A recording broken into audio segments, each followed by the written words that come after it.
हरे कृष्णा, जय माता दी। आज हम नवरात्रि का छठा अध्याय करेंगे।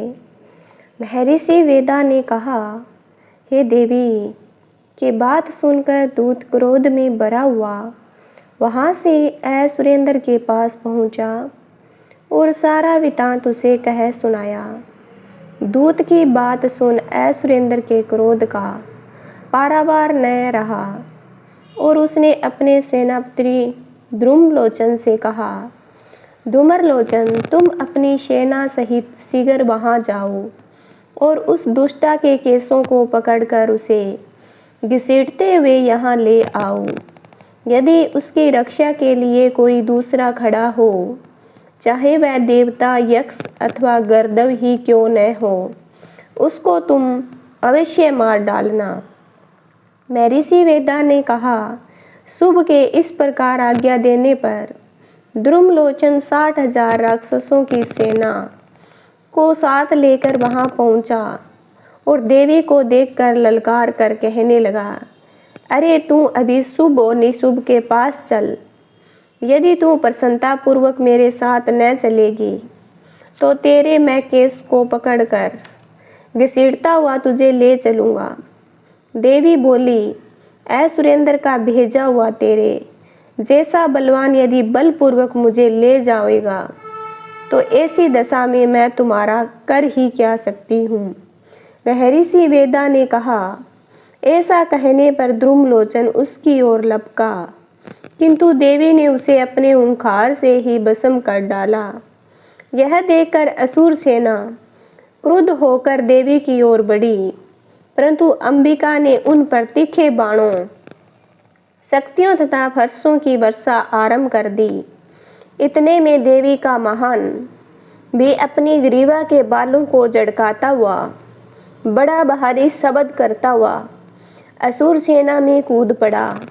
उसने कई असुर अपने पंजों से, कई अपने जबड़ों से और कई धरती पर पटक कर अपने दाढ़ों से घायल करके मार डाला।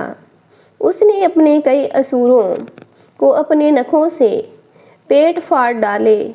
कई असुरों का केवल थप्पड़ मारकर सिर धड़ से अलग कर दिया। कई असुरों की भुजाएं और सिर तोड़ डाले और गर्दन के बालों को हिलाते हुए अपने कई असुरों को पकड़कर उनके पेट फाड़कर उनका रक्त पी डाला। इस प्रकार देवी उस महाबलवान सिंह ने क्षण भर में असुर सेना को समाप्त कर दिया। शुभ ने जब यह सुना कि देवी ने द्रुमलोचन असुर को मार डाला और उसके सिंह ने सारी सेना का संहार कर डाला, तब उसको बड़ा क्रोध आया। उसके मारे क्रोध के होठ फड़कने लगे और उसने चंड तथा मुंड नामक महाअसुरों को आज्ञा दी, हे चंड, हे मुंड, तुम अपने साथ बड़ी सेना लेकर वहां जाओ और देवी के बाल पकड़कर उसे बांधकर तुरंत यहाँ ले आओ। यदि उसको यहाँ लाने में किसी प्रकार का संदेह हो तो अपनी सेना सहित उससे लड़ते हुए उसको मार डालो, और जब वह दुष्टा और उसका सिंह दोनों मारे जावें तब भी उसको बांधकर यहाँ ले आना। तो ये हमारा छठा अध्याय समाप्त होता है। तो कैसा लगा आपको? प्रेम से बोलना जय माता दी। अब हम करेंगे क्षमा याचना। हे परमेश्वरी, मेरे द्वारा रात दिन सहस्त्रों अपराध होते हैं। यह मेरा दास है, ऐसा समझकर मेरे उन अपराधों को तुम कृपया पूर्वक क्षमा करो। हे परमेश्वरी, मैं आह्वान नहीं जानती, विसर्जन करना नहीं जानती, पूजा करने का ढंग भी नहीं जानती। क्षमा करो देवी। सुरसेश्वरी, मैंने जो मंत्रहीन, क्रियाहीन और भक्तिहीन पूजन किया है वह सब आपकी दया का पात्र हूँ। जैसा चाहो करो।